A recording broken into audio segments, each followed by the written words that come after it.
We live in a fantasy world now. Reality has been destroyed. This is the time that we really need to pay attention. The probabilities are overwhelmingly on gold's side. That is the best environment to see gold increase its value. Welcome to Palisades Gold Radio. I'm your host, Tom Bodrovics. Joining me today is Simon Hunt. He's a consultant in the global economy, China, and the copper industry. How are you this evening, Simon? Yeah, I'm good, thank you.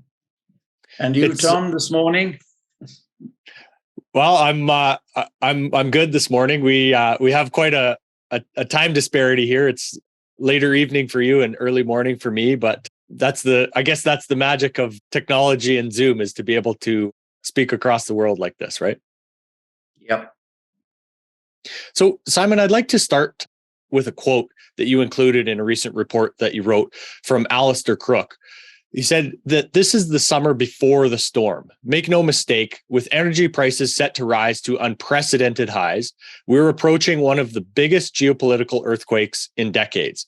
The ensuing convulsions are likely to be of a greater order of magnitude than those that followed the 2008 financial crash, which sparked protests culminating in the Occupy movement and the Arab Spring. So when we think about let's say the overreaction of governments to most crises and the slow-moving nature of those reactions, how do you foresee inflation and central bank policy as we go through the end of this year? Is it possible that they have overcorrected and recessionary fears will start to dominate instead of inflation? Good question. I think we should come back to the big picture, which is that global trust has disappeared between countries and between nations trading with each other. And when you lose trust, it's normally replaced by war. So that we are actually in a world war scenario. And that scenario ultimately will determine what central banks' policies are going to be. So it's very likely that by the end of this year, the American economy, Europe, and other economies are going to be very flatlined, if not in recession.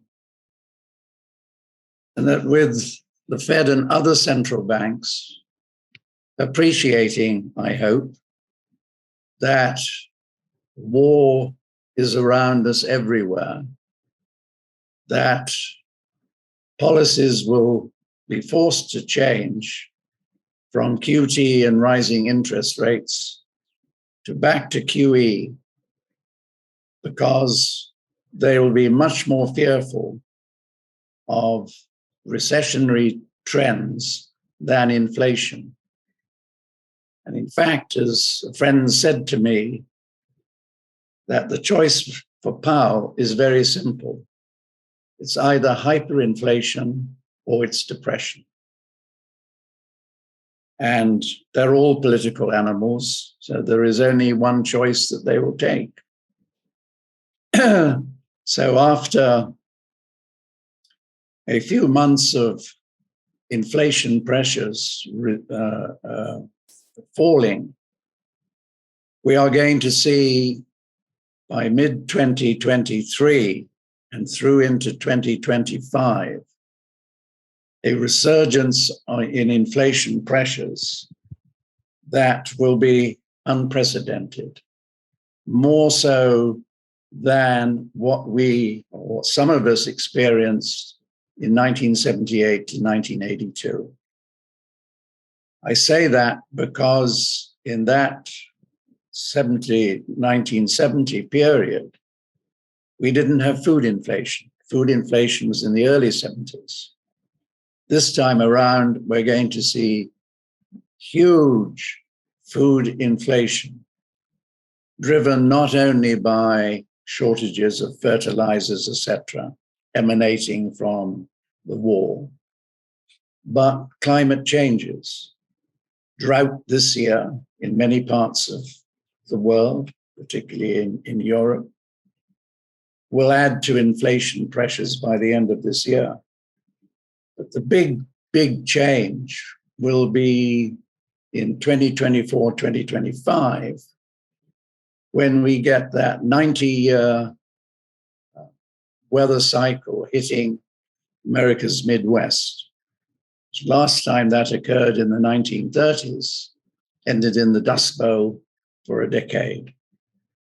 So food inflation is going to be very important. Add to which, even without seeing major supply disruptions, we are likely to see oil prices back or up to $250 by the middle of 2024, with commensurate increases in gas prices. So the outlook for the world is going to be highly inflationary. It will be accompanied by moderate growth, but for industry, consumers, they will do what they've always done when you have high inflation, falling US dollar, is that they double up on inventories.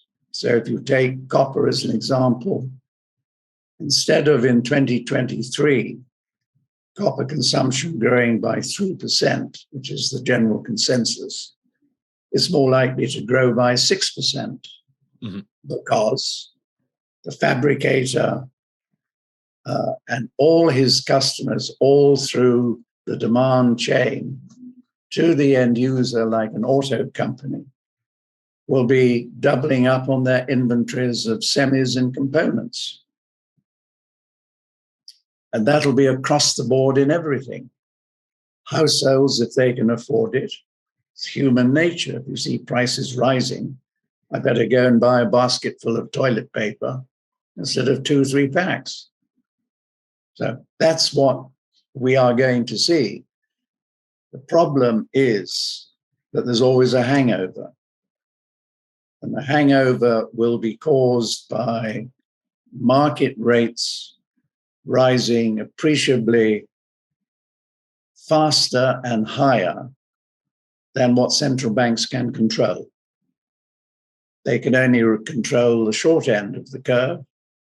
You'll get 10-year US Treasuries by the end of 2024, probably over 11%. What does that do to all the debt-driven companies and banks? What is going to be their policy? We've already seen it with the chairman and CEO of JP Morgan, warning everybody of a contraction in credit. It's coming. So, Simon, since the last time we spoke, it was actually before Russia moved into Ukraine. So do you see that conflict as the opening act of a more prolonged period of conflict in the world here? Yes, definitely. Russia's made the decision that the West is not prepared to listen and negotiate about its frontiers. So it is taking the action to secure them, because if they don't secure them, their survival is at risk. And depending on which American politician or military strategist you listen to, that is actually the policy of America,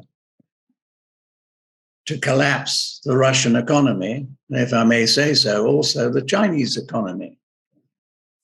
So, I mean, you go back to when the SCO, the Strategic Cooperative Organization, was formed in 2001, part of the agenda even then was to start developing an alternative currency and trading platforms, because they could see even then what the West's ultimate objective was going to be. Mhm. So now the discussions led by China and Russia with members of the SCO, members of BRI, members of BRICS Plus, and members of the Eurasian Economic Union have advanced to a very high level of when are we going to pull the trigger to bring out the new currency.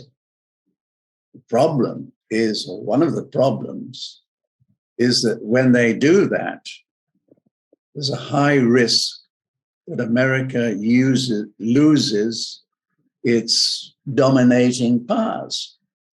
So what are they going to do? Is that going to be a war? Is that going to precipitate a war? Who knows? But it's it's quite likely. But I think that, and I think even in the Gulf, you've got interesting developments. I'm in Dubai. I live in Dubai. In that, Saudi Arabia has announced its intention to join BRICS, what we now call BRICS Plus.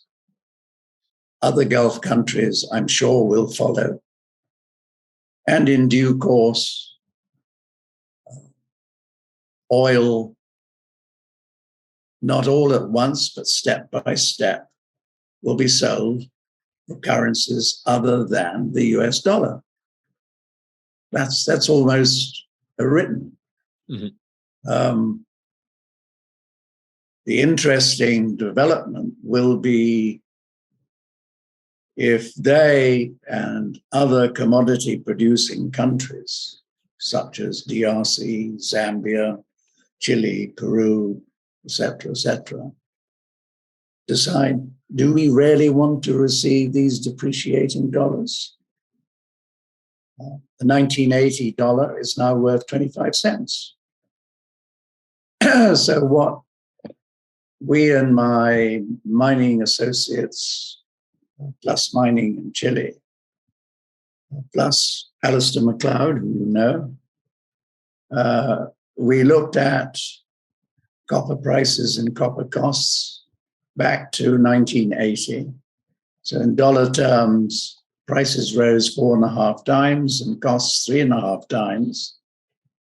But translate that into grams of gold, and you had prices rising by 48% in that long period, and costs only by 13%. So what are the producers of commodities receiving? I think this is a message that is getting much more attention within the commodity producing community outside the Western Alliance. So the implications are going to be massive. But longer term, if that does happen, very supportive for commodity producers. Simon, to your point there, I want to read another quote that was from a recent speech from President Putin. He said, "Under the cloud of inflation, many developing nations are asking a good question.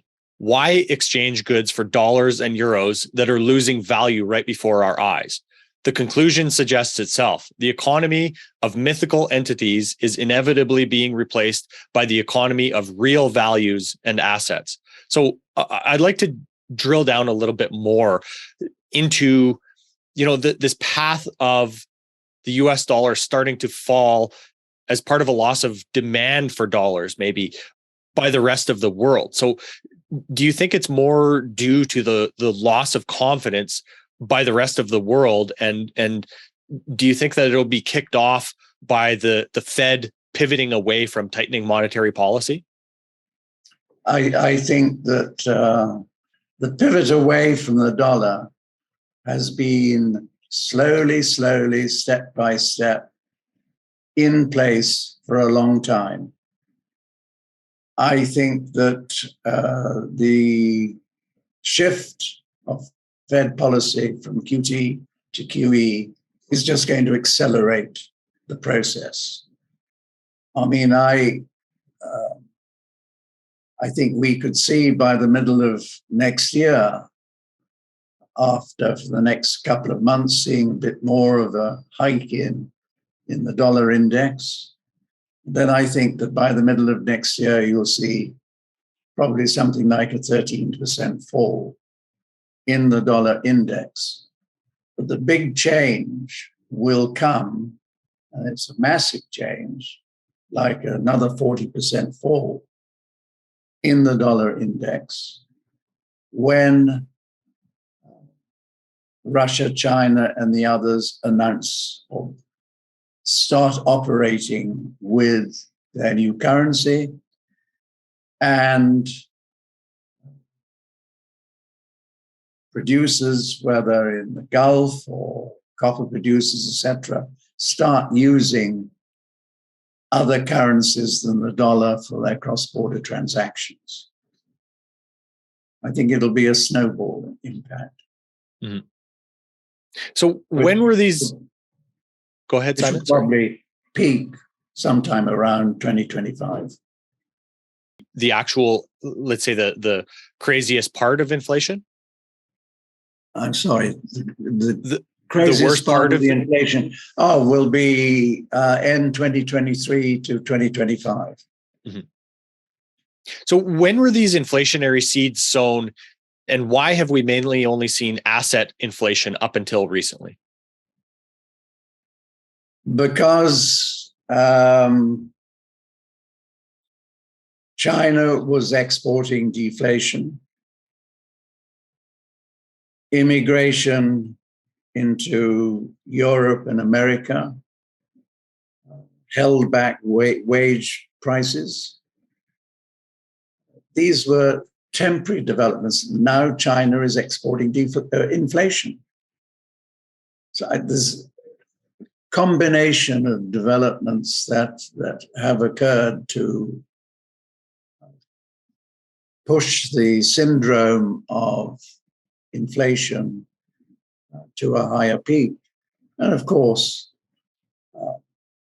the war accelerated all of that, it just came together. So it's been a trend over a few years, but then catalyzed by the war. And Simon, you mentioned earlier that we're going to see, this change in behavior that adds to the hyperinflationary loop. This, stockpiling of, you used copper or toilet paper as an example, right? Is that part of the process of hyperinflation in your mind, or is that a reaction to those rising prices? No, it's part of it. I mean, I can give you a personal example. Back in, whether it's 1982 or 1983, I can't remember, I was chatting with the chief economist of a major mining company. And during the chat, he said, Simon, I think that we have something like 1 million tons being held outside the reporting system. I said, I think you're too low. I have a client, a large American chemical company, who admitted to me after the event that they had bought 200,000 tons of copper, equivalent today to 600,000 tons, as a hedge against inflation and a falling dollar. That's the sort of thing that we will see, not just industry itself, like fabricators holding bigger stocks, their customers holding bigger stocks, and right through the chain, so that you actually get a doubling up of what real consumption is. Mm-hmm. It's a self-feeding process. And of course, one of the other pieces alongside this, when we're looking at the inflation that the West specifically is going to see, is this this fall in the dollar, how do you see the process going forward of the development of this, let's say the BRICS plus currency, and what do you think that will mean for the price of gold? Considering they're looking to kind of not necessarily back, but gold will be part of that system, right? Yeah, the gold, the commodities won't be valued in US dollars, they'll be valued in grams of gold. So gold really through the back door comes back into the monetary system, used by the alternative platform to the Western fiat dollar denominated system. So, Simon, there's another thing that I'd like to go back to here, and that's kind of, associating, let's say, the start of this conflict between, quote unquote, Russia and Ukraine, or let's say more accurately, Russia and NATO, and ask you about how you see the relationship going forward between the US and China. Is this only going to get worse, and the Taiwan situation, just, it seems like every piece of news we see about, let's say, Pelosi visiting Taiwan after China warned against it. Is this kind of a buildup of tension between China and the US? I think undoubtedly, I think that America is worried that the continued growth of China replaces America as the dominant economic force. And when empires historically fail, they are left with only one option, which is war. Mm-hmm. And if you look at the bill, and I've forgotten the name of the bill that Biden signed into law at the end of last year, effectively that militarizes countries surrounding China. And that includes Taiwan, which you can see from recent statements that America is going to sell X number of dollars worth of military equipment to the island. And then the second is the bipartisan bill that is going through Congress at the moment, which effectively supports Taiwan's independence. So the leadership in Beijing understands this. They don't want war. They don't want to invade Taiwan because there is a real chance that in the 2024 election in Taiwan, that the KMT win. And the KMT winning will mean a closer relationship with the mainland, leading to what Deng Xiaoping always said, the two will come together in 2028. The problem is that America is provoking China into doing something now. What's China's policy going to be? We have to wait and see. So, Simon, with the falling US dollar, you've pointed out that this will exacerbate the costs of some commodities like copper. So what consequences will this have on the copper market? And, you had kind of mentioned the stocks in the LME warehouses as well.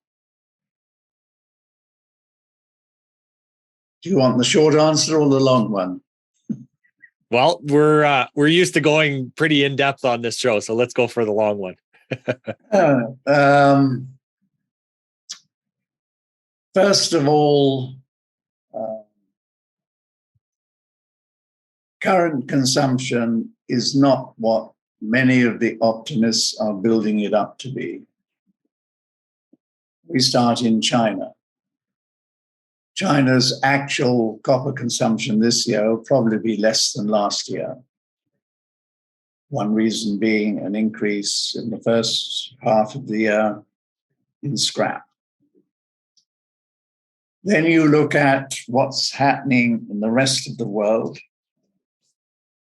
And whilst business at the moment may be okay in Germany, by the time you get into the fourth quarter, with the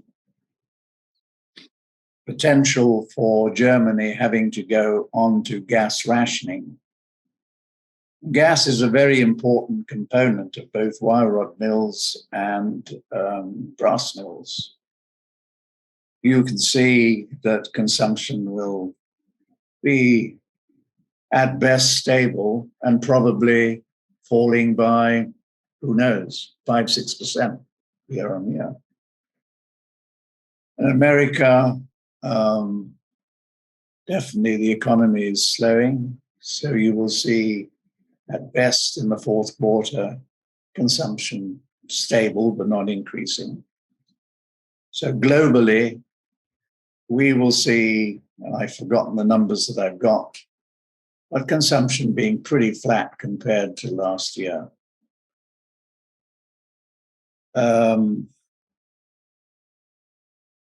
What we know has occurred, and it's happened in every similar period since at least the 1960s, is that metal is held outside the reporting system for various reasons. And very often when business begins to pick up, copper is taken out of the reporting system to make the system appear tighter than it actually is. And this is what happened in 2020, 2021, and early 2022. And based on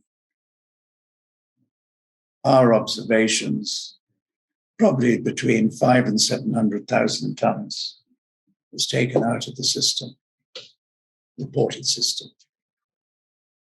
And again, coming back onto what actually was the unreported stocks at the end of 2021, they were probably around 1.25 million tons.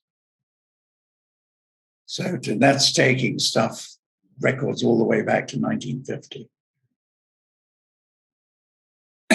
So first point to make is that the market was never really tight, apart from periodic occasions when there were shipping problems that delayed delivery to customers. So where are we now?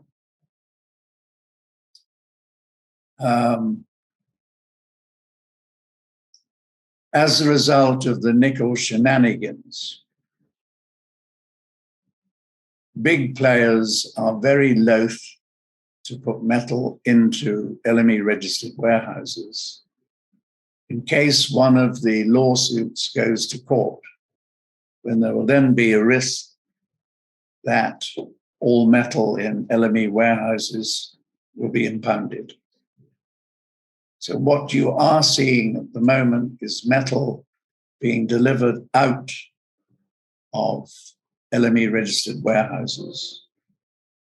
Many in the market assume that is a function of strong demand. That's not true. It's a function of players not wanting to take the risk of metal sitting in LME registered warehouses. So then we come on to a similar occurrence that occurred some years ago in Qingdao, China, when there was manipulation of warehouse receipts, leading to a huge fracas. Now, with a big Chinese importer, similar occurrence has happened with reports that there was similar practices involved that were seen in the Qingdao affair. that in itself is of no huge consequence, but it has a big consequence on banks. Banks have learnt their lessons. And this is another reason why banks already started tightening credit. Go back to Jamie Dimon's comment at the end of last year or early this year. So banks will start or have started to tighten up credit so that everybody from producers to traders have got to use their own facilities to finance shiploads of copper. And in fact, when copper rose through 7,000 to 10,000 plus, most banks for their credit lines to their industry customers never accommodated that rise in price to their credit lines. So what actually some fabricators had to cut production. Go down the line. I mean, my short term, my fear is that when prices were this 9, 10,000, 10,005 level, with many people blowing the trumpet, prices can only go higher, that mills having sold metal at those high prices into wholesalers and others, now it's being usually noticed in some parts of the world, and I can't talk for all of them, that the system is now long of wire and cable products, whether building wire or power cable or magnet wire. They're long at those prices. So now we are at whatever we are, 7,000, and likely to go down to the low 6,000s. What are they going to do? So that's another complication in the system. But we go back to the fundamental analysis around which everything revolves. And the last 2 years, 2021 and this year, the market is in effect balanced. I mean, 100,000 here, 200,000 there, which in the scheme of things for a 24,000 ton market is nothing. But looking at next year, with production not increasing much, if at all, for all sorts of reasons, and consumption rising by, on our work, 6%, you're going to have a massive deficit in an inflation period where funds will want to buy as a hedge against inflation and a falling dollar. So you're going to see a huge spike in copper prices, which we've long said will take place, getting nearer and nearer to that moment. And I would say that by the middle of 2024, we'll see $14,000 copper, followed, of course, by the hangover and a huge crash as we go into depression. And I think commodities generally, I mean, oil will probably be hitting 250, even without a major supply disruption. And that's in that 2024 time zone? I'd say mid-2024. Mm-hmm. Because I think second half of 2024, that's when you could start seeing the beginnings of the depression, i.e. business falls away and then starts to crash in 2025, 2026. Simon, when so for gold, It's back in the monetary system, and it will go higher. Don't ask me to what level, but 2005, I don't know. But we will see higher prices, and it acts as a hedge against everything. When copper is being transacted outside of the LME warehouses, Simon, do you have any type of visibility into the prices that it's being transacted at? Or is that all kind of done so far out of the system that there is no visibility into the pricing? Well, the prices come back to premiums or discounts on the LME. The LME still remains the pricing mechanism. Mm-hmm. But again, as another product of the nickel shenanigans, the industry has found the volatility caused by funds having a greater share of price movements than the industry. They found it very difficult to operate within that volatility. One example I've just given you about product wire and cable being sold at 10,000, 10,500, 9,000, 9,500, etc., now being left in the system. So I think that there will be, I guess, and it's a speculative guess, I guess that there will be attempts to find a different pricing mechanism for copper than the LME, because the LME has become a casino, focusing much more on funds than on the trade. That's a good way to put it, especially after what we saw with nickel, right? Correct. So are we going to see much more volatility in all commodity prices because of these trends as well? I think we've seen huge volatility since the middle of 2020. I think it's just going to be even bigger volatility going into 2025. Mm-hmm. Across the board. Simon, do you think that managing for the industry, managing that volatility is going to be crucial? From a producer and a like the demand side, right? Yeah. Mm-hmm. Yeah.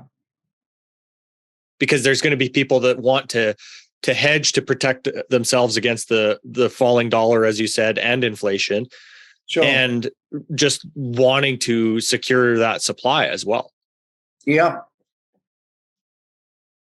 And as you say, then there's going to be the hangover effect of after that, right?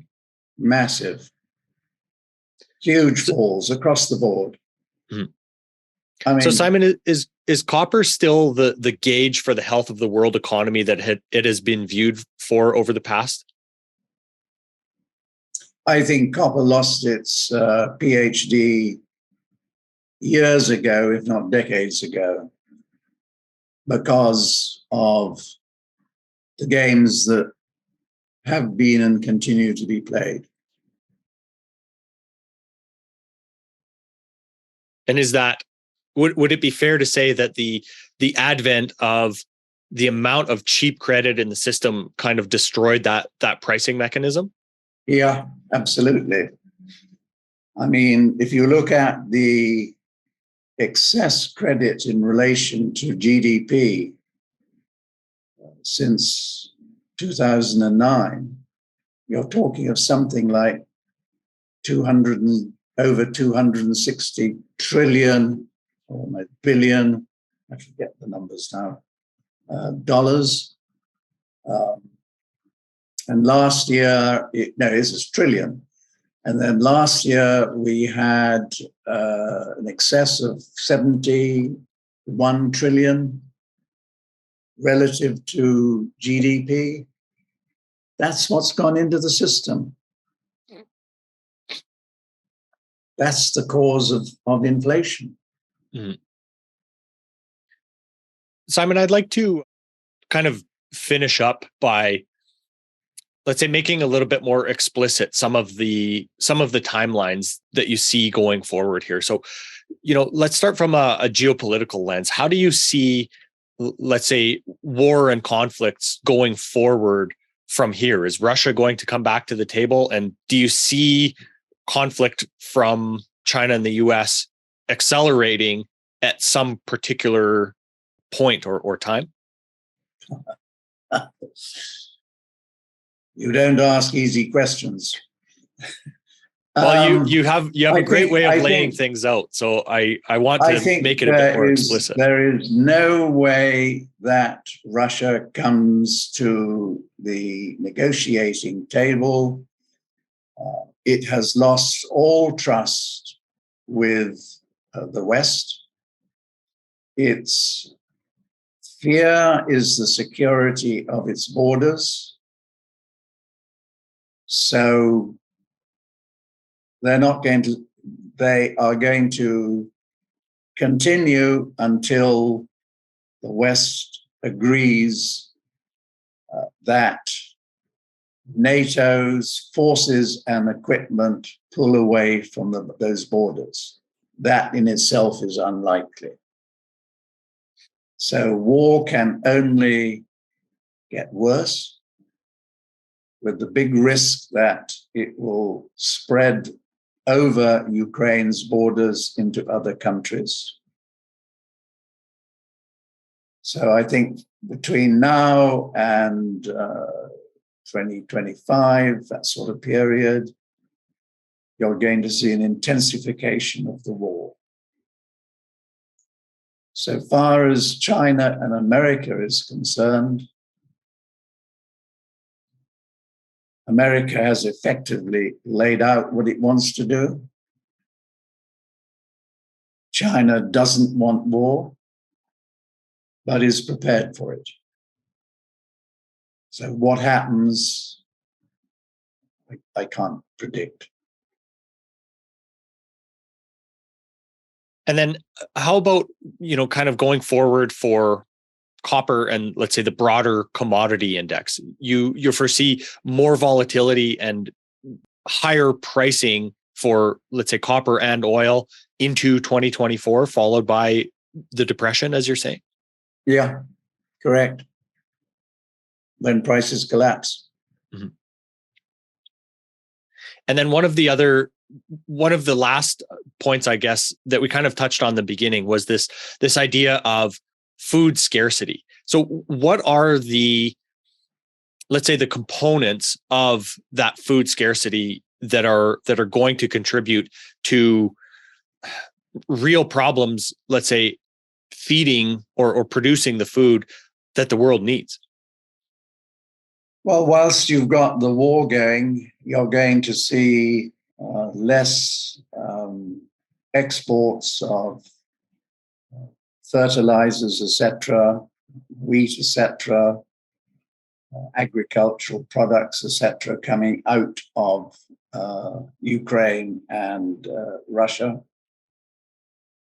But it will be climatic changes, as I mentioned earlier, drought this year in Europe and other parts of the world, plus in the 24-25 period, a repeat of the Dust Bowl syndrome that Midwest America had in the 1930s. That just completely decimates food supplies. So I can't remember. I think that we have a doubling in the FAO index by mid-2024 from today's levels. And that's probably an underestimation of what is likely to happen. And the FAO index is just food prices? It's only food prices, the FAO food price index. Okay. And then one of the other, I guess, components of that I've been wondering about as well is the cutback in fertilizer usage that the Western governments seem to want. That's obviously going to play a role as well, isn't it? Do the Western governments want less fertilizer? Well, Is that that's what you going said? is the cutback, the goal of Western governments to use less fertilizer. That's also going to play a role in that food insecurity, right? Well, of course it will. It means your crop yields will be weaker. Mm-hmm. But seeing this problem in front of us, what do you think? Why are they doing it? Mm-hmm. They're ordered to do it, putting it bluntly. Mm-hmm. Well, Simon, I really appreciate you sharing all of your thoughts with us here and trying to wrap them up as succinctly as we can. There's, as you and I were talking about before we hit record here this morning or this evening for you, it seems like there's just so many things to try to pay attention to try to take into account.